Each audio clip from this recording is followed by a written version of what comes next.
Gazebo နဲ့ ROS ဆက်သွယ်ပြီးတော့ actuator command အနေနဲ့ joint ရဲ့လက်ရှိရောက်နေတဲ့ position ကိုသိဖို့အတွက်ဆိုရင်ဘယ်လို control လုပ်မလဲဆိုတာကိုလေ့လာကြည့်ပါမယ်။ Gazebo နဲ့ ROS ကိုဆက်သွယ်ဖို့ controller interface ကိုဖန်တီးတာတကယ် real world ကစက်ရုပ်လက်တံကိုကျွန်တော်တို့ ROS နဲ့ interact လုပ်တာနဲ့နီးလန်းချင်းကဆင်တူပါတယ်။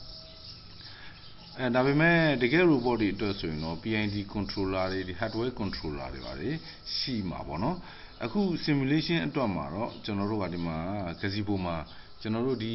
controller တွေအတွက်ကိုကုတ်မရေးတော့ဘူး။ကုတ်ရေးလို့ရှိရင်တအားကြီးရှုပ်ထွေးပြီး performance လည်းကောင်းမှာမဟုတ်တဲ့အတွက် Gazebo မှာအဆင်သစ်ပါရှိပြီးသား plugin တွေနဲ့ကျွန်တော်တို့အသုံးချမှာဖြစ်ပါတယ်။ Gazebo plugin တွေက 1 kHz နှုန်းနဲ့ run နိုင်ပါတယ်။ဒါကြောင့် Gazebo နဲ့အသုံးပြုရမှာကုန်မရေးပဲနဲ့ ready အသုံးပြုနိုင်တဲ့ plugin လေးတွေကိုသူ့ရဲ့စီမင်းစည်းကမ်းအတိုင်းအသုံးချပေးတာနဲ့ကျွန်တော်တို့ simulation လုပ်လို့ရပြီဖြစ်ပါတယ်။အဲ့တော့ကျွန်တော်တို့ install လုပ်ဖို့လိုတာလေးတွေရှိသေးတယ်။အဲ့တော့ Gazebo plugin တွေကိုသုံးမယ်ဆိုလို့ရှိရင်sudo ဒါကျွန်တော်တို့ ROS တွင်းတုန်းကပါလာမှာမဟုတ်ပါဘူး။ ROS kinetic controller interface ဆိုတဲ့ကောင်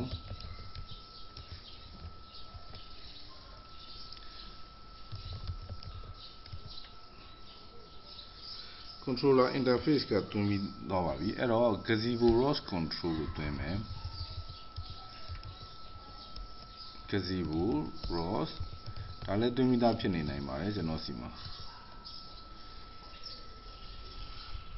ဟုတ်ပြီနောက်တော့ဒါဆိုရင် joystick controller ကိုတွင်းမယ်။ ROS kinetic joint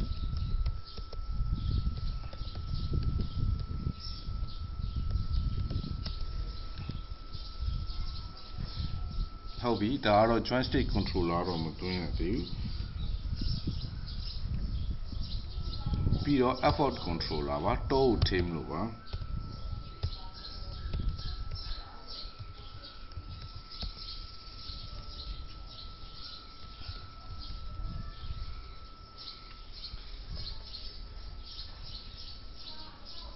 โอเคဒါဆိုရင်တင်လို့ရပါပြီ။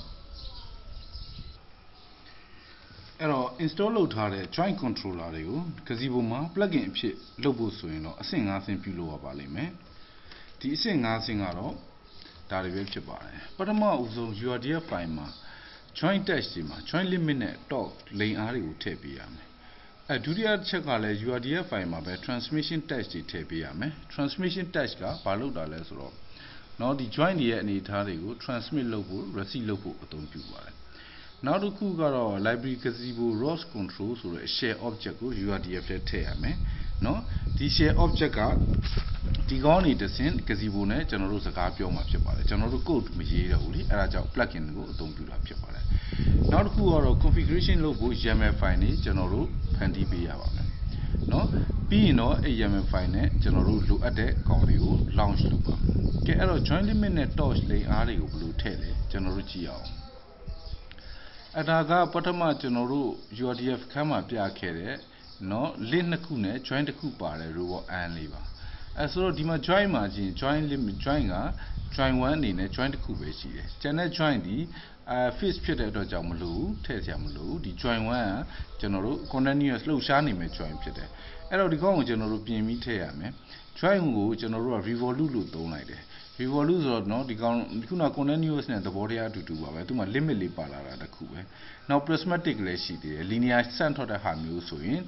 extend ဖြစ်သွားတဲ့ဆန့်ထွက်တဲ့ဟာမျိုးဆို prismatic လို့ရေးပါတယ်။အဲ့တော့ revolute ပြောင်းလိုက်တယ်။ဒီမှာဘာပိုလာလဲဆိုတော့ limit ဆိုတာပိုလာပါတယ်။ limit နဲ့ dynamic ပေါ့။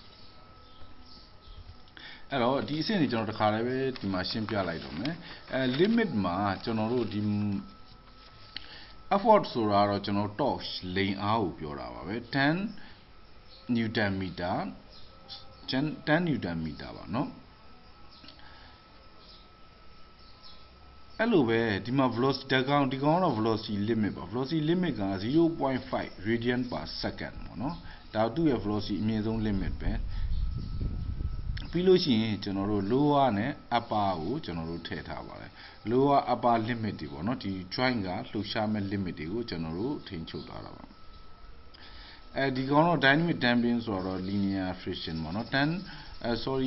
1.0 nanometer per radian per second ပေါ့နော်အဓိကဒီ limit ကိုထည့်ပေးရမယ်ဆိုတာပါပဲเนาะ limit ကိုထည့်ပေးရမယ် revolute သို့မဟုတ် prismatic ဖြစ်နေတယ်လှုပ်ရှားနေတဲ့ joint တိုင်းမှာဒီကောင်ကိုထည့်ပေးရမယ်ဒါ simulation မှာကျွန်တော်တို့လုပ်ဖို့အကန့်အသတ်လေးထည့်ပေးတဲ့သဘောပေါ့နောက်တစ်ဆင့်ကတော့ဒီမှာ step 2အနေနဲ့ transmission test ကိုထည့်ပေးရမှာဖြစ်တယ်တဲ့ URDF မှာဒီမှာဆိုရင်မပါဘူးကျွန်တော်ထပ်ပြင်ထားတယ် minimal robot description define ထဲမှာဆိုရင် transmission test ဒီ ဟောဒီကောင်เนาะဒါကတော့ကျွန်တော်တို့ copy ကူးပြီးတော့ကျွန်တော်တို့ထည့်တာများပါတယ် join ကကျွန်တော်တို့ robot အမှ join 3-4 join ဆိုရင်လိုပဲ copy ကူးပြီးထည့်လိုက်တာပေါ့နော်ဒီမှာကဘာထည့်တာဆို join name ထည့်ရမယ်ရေးကြည့်တာကနောက်ပြီးတော့ဒီ controller name နေမှန်အောင်ထည့်ပေးရမယ်เนาะဒါပါပဲနောက်တစ်ဆင့်ဆိုရင်တော့ကျွန်တော်တို့ဒီ library gazebo ROS control ဆိုတဲ့ share object ကိုထည့်ပေးရမယ်ဒါကိုတော့ URDF file တွေရဲ့အဆုံးမှာထည့်ပေးလေးရှိတယ်ဒါပါပဲဒီကောင်လေးလည်း copy ကူးပြီးထည့်ပေးလိုက်ရုံပါပဲเนาะဘာလို့ဆိုဒီ share object ကို driver အနေနဲ့သုံးပါဘူးဆိုတော့ဒါပေမဲ့ဒီမှာတစ်ခုရှိတာ robot ရဲ့ namespace တော့ဟိုထည့်ပေးဖို့လိုတယ် robot ရဲ့နာမည်ပေါ့နော်ဒါဆိုရင် environment ထဲမှာ robot တွေ3-4ခုရှိမယ်ဆိုလဲသူ namespace နဲ့သတ်မှတ်ပြီးတော့ခွဲခြားပေးနိုင်တယ်သူ့ရဲ့ namespace ရှိတဲ့ robot ရဲ့သူ့ရဲ့ controller စီကိုတွားမယ်သူ့ရဲ့ controller ကနေပြီးတော့သက်ဆိုင်ရာအလုပ်တွေလုပ်ဖို့အတွက် namespace တွေခွဲခြားတဲ့စနစ်ပါ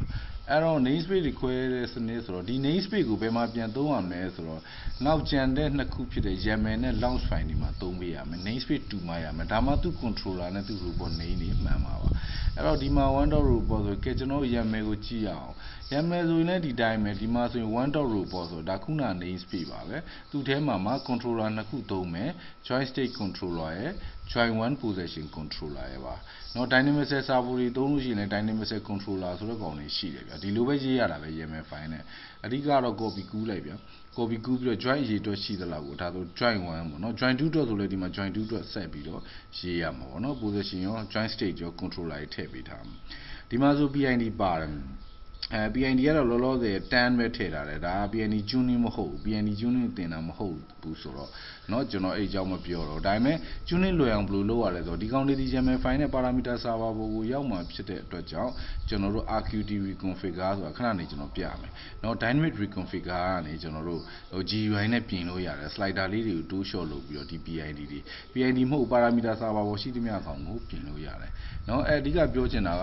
အဲ့ဒါမဟုတ်ဘူးဒီမှာဒီ namespace မှန်မယ်ပြီးတော့သူရဲ့ joint state controller ရဲ့ effort controller ရဲ့ controller နှစ်ခုသုံးရတယ်ပြီးတော့ controller ကိုနာမည်ပေးထားတယ် joint 1 position controller နဲ့ joint state controller တွေဒါတွေကိုကျွန်တော်တို့ launch လုပ်ပြီးတဲ့အချိန်မှာထည့်ရမှာပေါ့ဟုတ်ပြီကျွန်တော်အဲ့တော့ launch file ကိုလေ့လာကြည့်အောင်launch file မှာဆိုရင်တော့ကျွန်တော်တို့ဒီမှာဒီ launch file မှာပထမဆုံး parameter file ကိုတင်တဲ့အချိန်မှာ ROS parent test သုံးထားတယ် parent test လည်းသုံးထားတယ်အဲ့ဒါလေးကိုသတိပြုပါသူတို့နှစ်ခုကဘာကွာတာလဲဆိုတော့ ROS parent ဆိုရင် YAML file အလိုက်တင်ပေးလို့ရတယ်เนาะ data type မျိုးဆိုချိန်မှာဒီ file တစ်ခုလုံးကိုတင်ပေးမှာပေါ်ကိုကောက်ပြီးတော့ဟောဒီက param ဆိုရတော့ခါကြရင်တော့သူက integer တွေ text file တွေကိုတင်ပေးလို့ရတယ်အဲ့တော့ဒီမှာတော့ param နဲ့ URDF file ကိုတင်ပေးထားတာเนาะသဘောတရားချင်းတော့အတူတူပါပဲကဲဟုတ်ပြီကျွန်တော်တို့ဒီမှာ URDF file ကိုဒီ robot description file ရောက်သွားပြီနာမည်က robot description နဲ့ဆိုတော့ကျွန်တော်တို့ Gazebo ROS ကို launch လုပ်ပြီးတော့ကျွန်တော်တို့ spawn model အဖြစ် model တစ်ခုထပ်ထည့်ဖို့အတွက်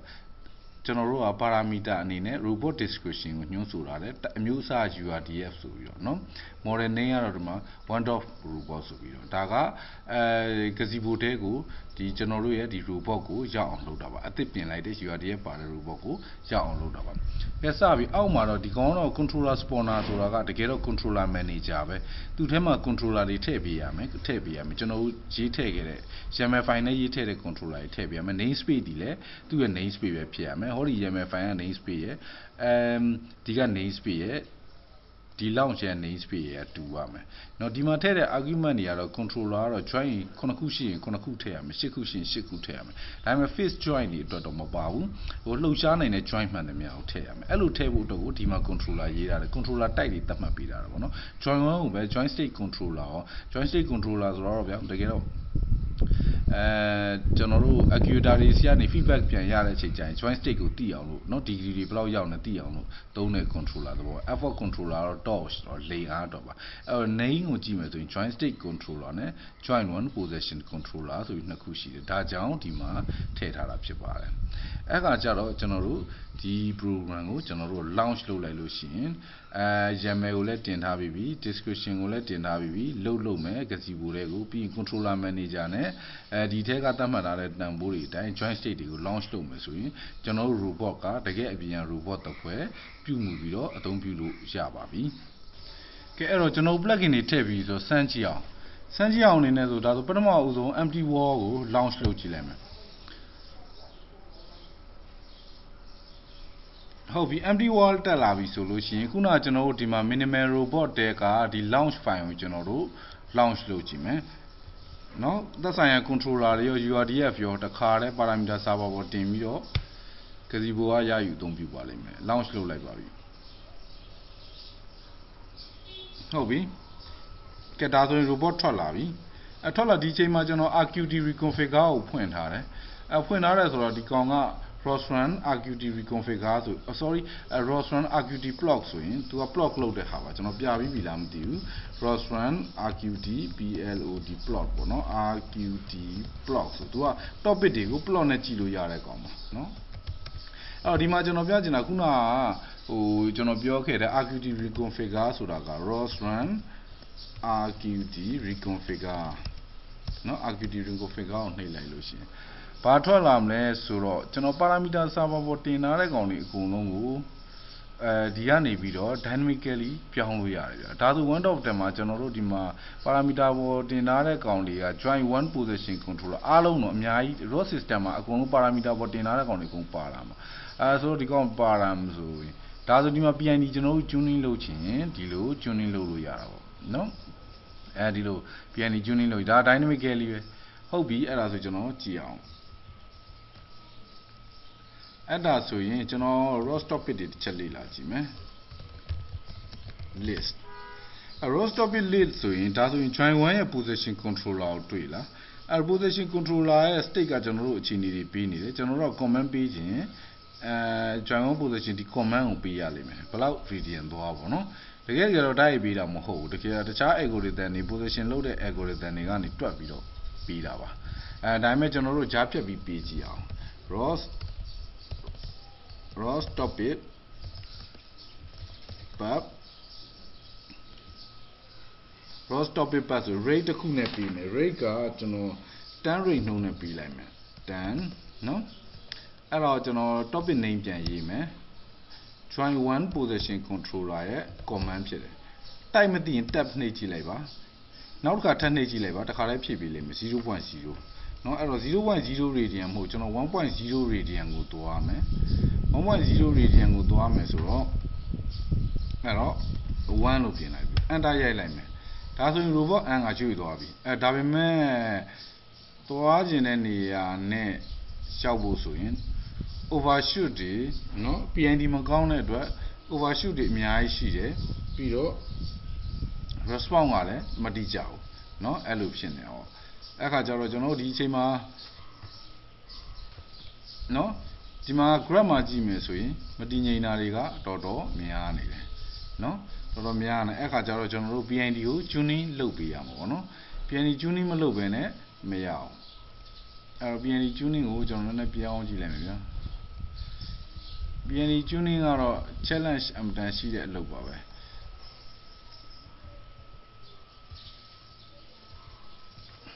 နော်ဒါဆိုရင်တော့ငြိမ်နေတယ်ငြိမ်နေပေမဲ့လည်း oscillation ဖြစ်နေတယ်ဗျမရအောင်ဒီလောက်နဲ့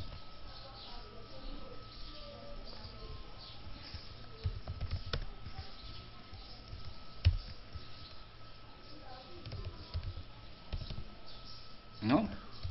simulation လုပ်တာဒီလိုပါဒါ PID tuning ကြောင့်ဒီပြဿနာတက်နေတာပါဒါတော့ PID tuning ကိုအများကြီးကျွန်တော်တို့ ကစားပြီးတော့ဆက်လုပ်ပြီးဖို့ကြံတယ်အဲ့လိုလုပ်ဖို့အတွက်ဆိုရင် ROS1 ရဲ့ RQD reconfigure နဲ့ပဲသုံးရမယ်ဒါပေမဲ့ဒါက Gazebo မှာ plugin ထည့်ပြတဲ့သင်ခန်းစာမှုလို့ကျွန်တော်ရှေ့ဆက်ပြီးတော့ mobile ဘက်ကိုတစ်ချက်သွားမယ်ပြီးမှ mobile နဲ့ARM နဲ့ပေါင်းပြီးတော့ Gazebo မှာ simulate လုပ်တာကိုပြမယ်ပြီးရင်တခြား robot တွေ simulation လုပ်တာကိုပြပါမယ်ဒါဆိုရင်တော့ဒီ simulation အတွက် intro ကပြီးပါပြီနောက်ထပ်အခန်းတွေမှာဒီထက်ပိုပြီး detail ကြတဲ့ကောင်တွေကိုလေ့လာကြည့်ကြမယ်ကျေးဇူးတင်ပါတယ်